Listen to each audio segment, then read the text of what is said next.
What's up, everybody? This is Jimmy Faluca reporting for the last time on the NWO page via video in 2013. This will be my last video until we get into 2014. I want to take this opportunity to wish everybody on the page a very Merry Christmas and a Happy New Year. You guys stay safe and have fun. Wanted to touch on a couple of things before heading into TLC this weekend, which is shaping up to be an interesting pay-per-view, to say at the very least. As of right now, me and the Staten Island crew will be heading over to Buffalo Wild Wings by the Staten Island Mall. Whoever wants to join us is welcome.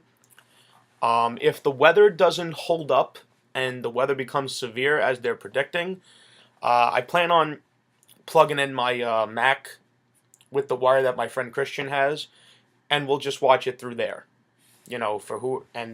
Whoever's on the Staten Island crew that's on the page that wants to join us, or anyone for that matter. My door is always open. That's what we'll be doing if the weather becomes severe. I would like to go to Buffalo Wild Wings, honestly, because I've never been there before, and I heard the food's really, really good. TLC is this Sunday, and it's shaping up to be interesting, as I mentioned. I know I was one of those many that enjoyed the Slammy Awards this past Monday, not just because certain people won awards that I wanted them to win. It was because, I remember the Slammy Awards from like when I was a kid, and I remember specifically the 1997 Slammy Awards. The Undertaker won 3 that night. He won for Best Tattoo, not that he had that much competition. He won Best Entrance Music, which no doubt in my mind, that was a great decision because his music to this day still gives me chills. When I was at WrestleMania this year, and I think a lot of the guys that were with me can attest to that, anytime that guy shows up and the gong goes off, the hair stands up. Still to this day, he has that effect. And he won the award for Star of the Highest Magnitude in a list that included himself, Steve Austin, Bret Hart, Shawn Michaels, and Psycho Sid. And then, right after the Slammy Awards was WrestleMania 13, and he won the title. So usually, the Slammy Awards build up momentum. And fortunately, Daniel Bryan won a few. Whether these things are rigged or not, I don't care. I'm trying. My new philosophy now is trying to not get as aggravated. Although sometimes when stupid shit goes on, like Dolph Ziggler not even being on the pay-per-view, he's in the pre-show, that gets kind of annoying.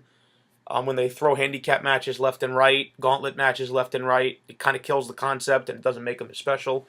But I want to head into 2014 and keep the emotional investment to the big 4 pay-per-views. Although I would much rather have every pay-per-view have some emotional investment, because I think the more emotional investment you have in a show, the more money you'll make. Because if your fans don't give a shit, they're not going to pay top dollar, especially in a failing economy. This past Monday was great. I enjoyed the final segment immensely.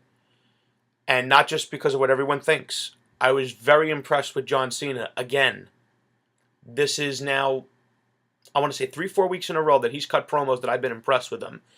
And it just goes to show you that when John Cena is serious and he's not being, kissing up to the audience and just begging for love from them, he cuts a good promo. And apparently Orton wasn't too happy about it, because of the stuff that Cena was touching on. But there's a lot of truth to that, because I think everyone pretty much knows that, this new rule that they put in place where you could get your drug strikes taken away, that was made specifically for Orton. I think we could all agree with that, because the guy does have his issues.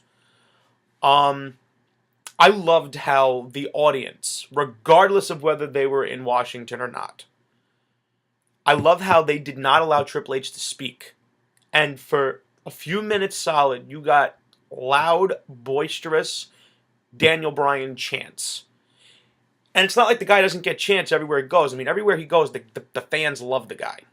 For whatever reason, because I was actually talking to a friend of mine today when I was on my break at work, and, he was saying, man, that Daniel Bryan's pretty over. And I said, well, he's very easy to like, number one. Number two, he don't have any personal friggin' problems.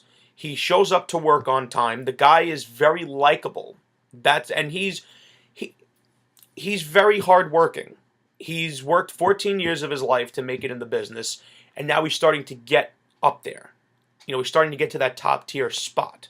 He kind of started to get there, and then it kind of got stopped, Now they're second guessing themselves, and now they're bringing him back where he belongs. Which I'm glad. I kind of got annoyed that John Cena was riding his coattails during that whole promo, but I did like that. He touched on the fact that the only legitimate title match he had was against John Cena, and he won. I loved how he got that reaction. Nobody could doubt his popularity any further. Anyone that does is just being ignorant. He is special, and that's all there is to it. And I'm just going to leave Daniel Bryan there for now. The John Cena, Randy Orton promo back and forth, I enjoyed immensely. And the melee at the end was just, it felt intense. It felt extremely intense. And I think that's what professional wrestling needs. It needs intensity. Because, in my opinion, wrestling should be serious, it should be hot, and it should be believable. You should try to make it as believable as possible. In a scripted entertainment sports atmosphere, there needs to be some sort of reality to it. It can't be candy-coated because it's not going to be taken as seriously. And the more serious it's taken, the more fans will tune in to watch and the more money they'll spend. It's like, okay, not trying to just jump on the Attitude Era, but when Scott Hall and Kevin Nash went to WCW, fans believed hey, it's Razor and Diesel and they're going to go and screw with WCW. This is believable.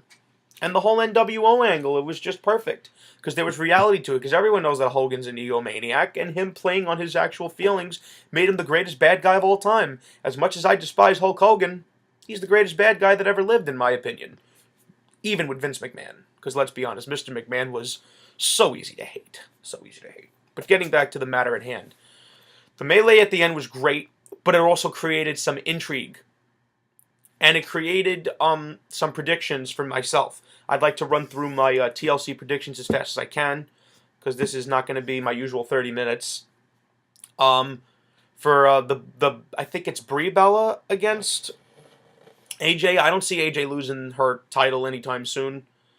I'm looking forward to seeing Biggie Langston go up against Damian Sandow. I think Damian Sandow is great. I thought he was great for a long while, even before his match with John Cena, which further solidified his greatness. He's just a good worker, and he's a great talent. I don't see Biggie Langston losing it. I think that Damian Sandow will have a good showing in the Royal Rumble, and that will further solidify him as a good professional wrestler in WWE. The handicap matches, I don't see Punk or Bryan winning. Unless the Shield implodes, which there have been signs, that's how Punk will pick up the win. Daniel Bryan, I really do not see him winning this match. I don't see how he could possibly win on a 3-on-1 situation against a team. The Shield is starting to come apart at the seams. So they're not as much of a team as the Wyatts are. The Wyatts they have a cause. And when you're going against a team that's fighting for a cause, they're dangerous. And I don't see Daniel Bryan winning this match at all. I have no way to predict how that match is going to go. I don't know if he barely escapes or if he wins by disqualification because they break the 5 count or whatever. I just don't see him winning 1, 2, 3 or by submission. If he does, I'll be surprised. I see Punk narrowly getting out of there with a win because of the Shield dissension, the dissension in the Shield, excuse me. And I wouldn't mind seeing that because I'd like to see all 3 of those guys break out and get on their own. I think Roman Reigns is a great talent. I think Dean Ambrose is gold. I think Seth Rollins needs a little work. As far as his promo, he's a good athlete, don't get me wrong. I think Seth Rollins, I don't even like calling him Seth Rollins. I think his real name is better. I think Tyler Black is a great talent, but he needs to work on his promo skills. After all, it is a business, and he does need to work on his personality, because you can't just be a good wrestler, you have to have personality. If he didn't need personality, Tyson Kidd would be on top, and he isn't. And rightfully so. You have to be able to draw an audience in, you have to be able to get them behind you, and I think Dean Ambrose could be potentially the greatest heel in the modern era. And as far as the TLC match goes, I can't really predict that one either, as far as Orton or Cena winning. For me, personally, if Cena wins, that's no good, because if he'll give Bryan a rematch at the Rumble, and we all know Bryan ain't going to beat John Cena twice in a row. It's just not going to happen. I really don't see Orton winning either, with knocking Stephanie down on Monday. Actually, what I see happening, excuse me, I'm way off today. I had a long day, but I wanted to get this video in.